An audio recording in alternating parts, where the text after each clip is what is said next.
თუ კი ბრალდების ხარისთვის იყო სარწმუნო, მაშინ რუსეთის ფედერაციის მოქალაქეების ჩვენება, რატომ აღარ არის დღეს რუსეთის ფედერაციის მიერ დაწყებული გამოძიება, მაშინ სარწმუნო, იმიტომ რომ სამაგათო ჩვენება უკვე აღარ მისცა. ფარცხალაძის მოთხოვნით რუსეთში დაწყებული გამოძიება დღეს ბიზნესმენის მკვლელობის საქმეზე განხილვის მთავარი თემა იყო.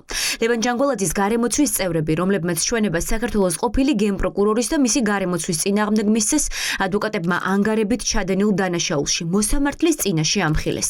გიორგი ჯოხაძის ადვოკატმა თქვა, რომ რუსულ გამოძიებასთან ილია მიკულსკიმ მიქაძეების და ჯოხაძის წინააღმდეგ მიცემული ჩვენება უარყო და თქვა, რომ ლევან ჯანგველაძეს არც კი იცნობდა. როზა ნარცისოვა კონკრეტულად და ილია მიკულსკი გახლავართ სრულ მოწმეებმა და ამ სრულ მოწმეობის საფუძველზე მათ აიღეს გარკვეული ჰონორარი $3,000, რაც შეეხება ბრალდების ხარის არგუმენტაციას, რომ ისინი დაიკითხნენ სასამართლოს სტომაზე მაგისტრატ მოსამართლესთან, კი დაიკითხნენ, მაგრამ სწორედ განმარტა მოწმემ, როდესაც მისი აუდიო ვიდეო ჩანაწერი გავრცელდა, რომ ისინი მათ $3,000 სანაცვლოდ მისცეს ეს სრულ ჩვენება. ლევან ჯანგველაძის მკვლელობის საქმეზე ჩვენება რუსეთის ორმა მოქალაქემ მისცა.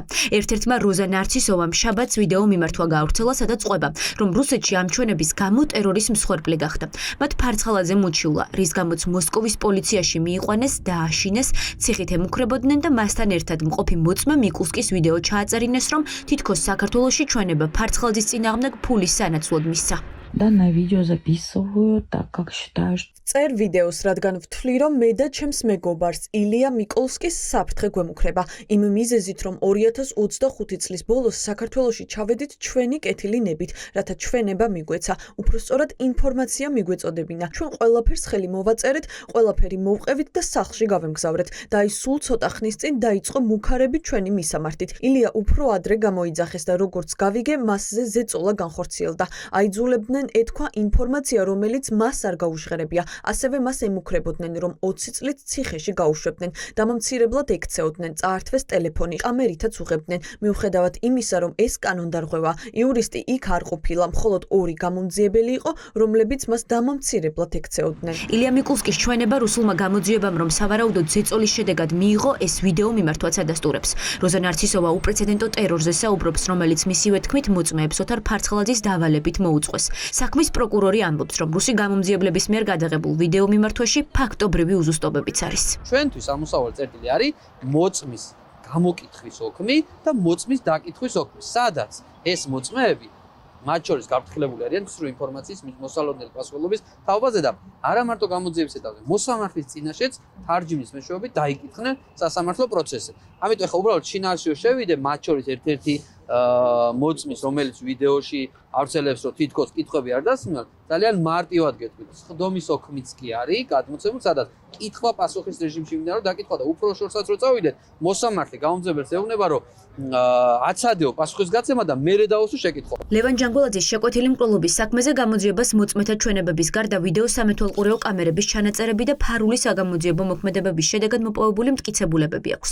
თუმცა მათი ერთობლიობა ადვოკატების თქმით გამამტყუნებელი განაჩენისთვის საკმარისი არ არის. მტკიცებულებები ირიბია და მძიმე კვალიფიკაციის დანაშაულს ვერ ამტკიცებს.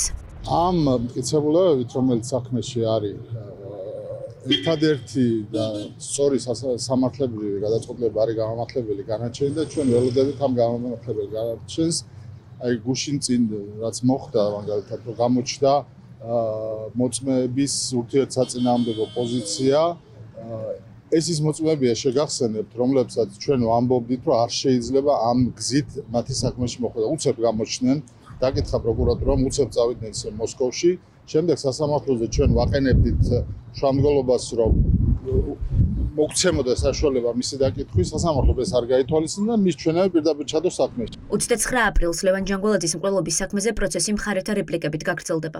ამის შემდეგ სამი ბრალდებულიდან განსასჯელის სკამზე მყოფ ერთადერთ პირს გიორგი მიქაძეს საბოლოო სიტყვის თქმის უფლება მიეცემა, რის შემდეგაც მოსამართლე სათათბიროდ გავა. ბიზნესმენის მკვლელობის ორგანიზებაში ბრალდებულ პირებს სამუდამო პატიმრობა ემუქრებათ.